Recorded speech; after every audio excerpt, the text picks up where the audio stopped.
নমস্কার বন্ধুরা, এইমাত্র রেলের গ্রুপ সি পোস্টের জন্য একটি লেটেস্ট নোটিফিকেশন কিন্তু প্রকাশিত করা হয়েছে। 43 পাতার এই পিডিএফটি।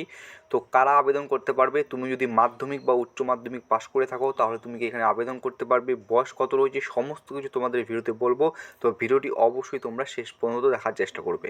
তো প্রথমত দেখা নিচ্ছি এখানে যে রিক্রুটমেন্ট হতে চলেছে সেটা হচ্ছে একটা টেকনিশিয়ান গ্রেড 1 সিগনালে এবং আরেকটা হচ্ছে টেকনিশিয়ান গ্রেড 3-তে। তো আবেদন তোমাদের কাল থেকে শুরু হচ্ছে 9 মার্চ 2024 থেকে, যেটা চলবে 8 এপ্রিল 2024 এই তারিখ পর্যন্ত। ঠিক আছে, এখানে যদি আমি পোস্ট দেখি, এখানে দুটো পোস্টের ক্ষেত্রে তোমাদের নিয়োগ করা হবে। একটা টেকনিশিয়ান গ্রেড 1 সিগন্যাল, যেখানে তোমাদের বয়স 18 থেকে 36 বছর মধ্যে হয়ে থাকলে আবেদন করতে পারবে। টোটাল শূন্যপদ রয়েছে 1092টি। এবং টেকনিশিয়ান গ্রেড 3 এই পদের ক্ষেত্রে বয়স লাগবে 18 থেকে 33 বছর এবং টোটাল শূন্যপদ রয়েছে 8052টি।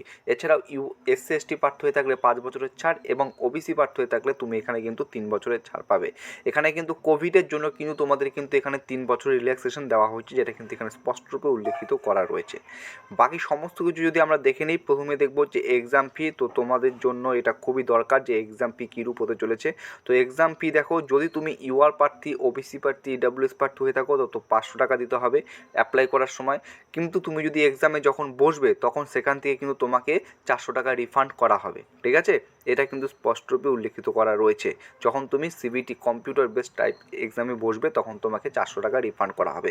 তুমি যদি এসসি এসটি বা ফিমেল প্রার্থী হয়ে থাকো আর অ্যাপ্লাই করার সময় 250 টাকা দিতে হবে। যখন তুমি সেম একইভাবে এক্সাম দিতে বসবে, সিবিটিতে অ্যাপিয়ারিং হবে, উপস্থিত হবে, সেখানে তোমাকে 250 টাকা কিন্তু পরবর্তীকালে রিফান্ড করে দেওয়া হবে। ঠিক আছে, যেটা কিন্তু স্পষ্টভাবে কিন্তু এই ভিডিওতে বলা রয়েছে। এখন অনেকের মনে প্রশ্ন যে এখানে সিলেকশন প্রক্রিয়াটা যদি আমাদের একটু বলে দিতে তাহলে আমাদের একটু সুবিধা হতো। তো রিক্রুটমেন্ট প্রসেস যদি আমি তোমাদের বলি, তো এখানে উল্লেখিত করা হচ্ছে the recruitment process shall comprise of the following step. প্রথমে তোমাদের সিবিটি এক্সাম হবে, কম্পিউটার বেসড টেস্ট হবে, একটা পরীক্ষা হবে, তারপর ডকুমেন্ট ভেরিফিকেশন হবে এবং শেষে মেডিকেল হবে। অর্থাৎ তিনটি পদ্ধতির মাধ্যমে তোমাদের কিন্তু এখানে নিয়োগ করা হবে। ঠিক আছে, তো কেমন সিলেবাস, কোন সাবজেক্ট থেকে কত কোশ্চেন আসবে সেটা তোমরা একটু দেখে নিচ্ছ। টেকনিশিয়ান গ্রেড 1 সিগন্যালের ক্ষেত্রে তোমাদের যে টোটাল কোশ্চেন থাকবে 100টা, প্রত্যেকটা কোশ্চেনের জন্য 1 নম্বর করে থাকবে, সময় থাকবে 90 মিনিট। ঠিক আছে, ডিউরেশন 90 মিনিট মানে 1 ঘন্টা 30 মিনিট।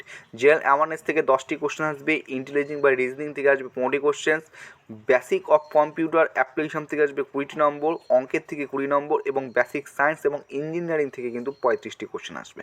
ঠিক আছে, 100 নম্বরে কিন্তু এখানে তোমাদের পরীক্ষা, যেটা কিন্তু এখানে স্পষ্টভাবে উল্লেখিত করা রয়েছে। এরপর আরেকটা পোস্ট যেটা বললাম হচ্ছে টেকনিশিয়ান গ্রেড 3, এই পদের জন্য তোমাদের 100তে পরীক্ষা হবে। অঙ্কের থেকে 25টি কোশ্চেন আসবে, রিজনিং বা ইন্টেলিজেন্স থেকে 25টি কোশ্চেন, সায়েন্সের থেকে 40টি কোশ্চেন এবং জেনারেল অ্যাওয়ারনেস থেকে 10টি কোশ্চেন আসবে। টেকনিশিয়ান গ্রেড 3 যেখানে 100টি প্রশ্ন থাকবে, প্রত্যেকটা প্রশ্নের মান 1 করে হয়, 100 নম্বরে তোমাদের পরীক্ষা হবে। এখানেও সময় থাকবে হচ্ছে তোমাদের 90 মিনিট। ঠিক আছে, টেকনিশিয়ান গ্রেড 3।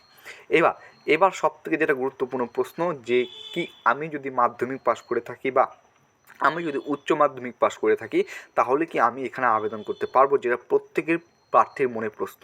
তো সেটা আমি তোমাদের এখানে বিস্তৃতভাবে বলে দিচ্ছি। মিনিমাম এডুকেশন কোয়ালিফিকেশন যেটা আমরা দেখতে পাচ্ছি সেটা হচ্ছে এখানে দুরকমভাবে হচ্ছে। ঠিক আছে, একটা হচ্ছে তোমাকে মাধ্যমিক পাস হতে হবে, 10th পাস হতে হবে, প্লাস যদি তুমি আইটিআই করে থাকো কোন ট্রেডের ক্ষেত্রে যেটা নোটিফিকেশন বলেছে তো এখানে আবেদন করতে পারবে।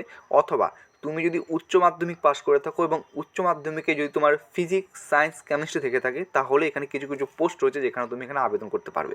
যেমন ফর এক্সাম্পল এখানে একটা পদের ক্ষেত্রে যেটা চেয়েছে তোমরা এখানে দেখতে পাচ্ছ, ম্যাট্রিকুলেশন বা SSLC, secondary school leaving certificate, যেটাকে মাধ্যমিক সমতুল্য বলা হয়, plus ITI from recognised institute of NCVT SCVT in the trade of forger and heat fitter, foundryman, pattern maker, moulder, এগুলোর থেকে যদি আইটিআই করে থাকো, তুমি মাধ্যমিক পাশ থেকে থাকো, অবশ্যই তুমি আবেদন করতে পারবে। এর পাশাপাশি অথবা ম্যাট্রিকুলেশন বা SSLC plus course completed act application in the trade mentioned above. ঠিক আছে, তো এভাবে যতটুকু দেখতে পাচ্ছি এখানে মাধ্যমিক প্লাস আইটিআই কিন্তু থাকবে এবং এক জায়গায় আমি একটা জিনিস দেখতে পেয়েছি, যেখানে কিন্তু তোমাদের উচ্চ মাধ্যমিক পাস হলেও সায়েন্সে যদি এই সাবজেক্টগুলো থাকে তুমি কিন্তু অবশ্যই আবেদন করতে পারবে। ওটা আমি কোথায় দেখেছি তোমাদের আমি একটু বলার চেষ্টা করছি। তো এখানে দেখো, ঠিক আছে, ম্যাট্রিকুলেশন, তো এখানে যেটা বলছি সেটা হচ্ছে টেকনিশিয়ান গ্রেড 3 S&T, ঠিক আছে, সিগন্যাল অ্যান্ড ট্রাফিক সম্ভবত হবে এটা। তো এখানে যদি তুমি আবেদন করতে চাও, দেখো এখানে বলছে ম্যাট্রিকুলেশন বা secondary school leaving certificate plus ITI certificate, ঠিক আছে, a recognised institute of NCVT SCVT in the trade of কোন ট্রেডের ক্ষেত্রে, ইলেকট্রনিক্স, মেকানিক, ইলেকট্রিশিয়ান, ওয়্যারম্যান, এই তিনটার মধ্যে যে কোনো একটিতে যদি তুমি ITI করে থাকো, মাধ্যমিক পাস থেকে থাকো, তুমি অবশ্যই এখানে আবেদন করতে পারবে। অথবা এখানে একটা জিনিস দেখতে পাচ্ছ, এখান থেকে দেখো 10+2 উইথ, মানে হচ্ছে উচ্চ মাধ্যমিক pass with physics and math, উচ্চ মাধ্যমিক যদি ফিজিক্স ম্যাথ থাকে তাহলে তুমি এখানে কিন্তু আবেদন করতে পারবে, ঠিক আছে। এটাও কিন্তু আমরা একটু লক্ষ্য করেছি। চলো, এটা তো মোটামুটি যতটুকু বুঝতে পারলাম যে মাধ্যমিক প্লাস ITI কোন ট্রেডের ক্ষেত্রে সেটা এখানে উল্লেখিত রয়েছে, অথবা কিছু পোস্ট রয়েছে যেখানে উচ্চ মাধ্যমিকের সায়েন্স সাবজেক্ট তোমার এখানে কিন্তু লাগছে।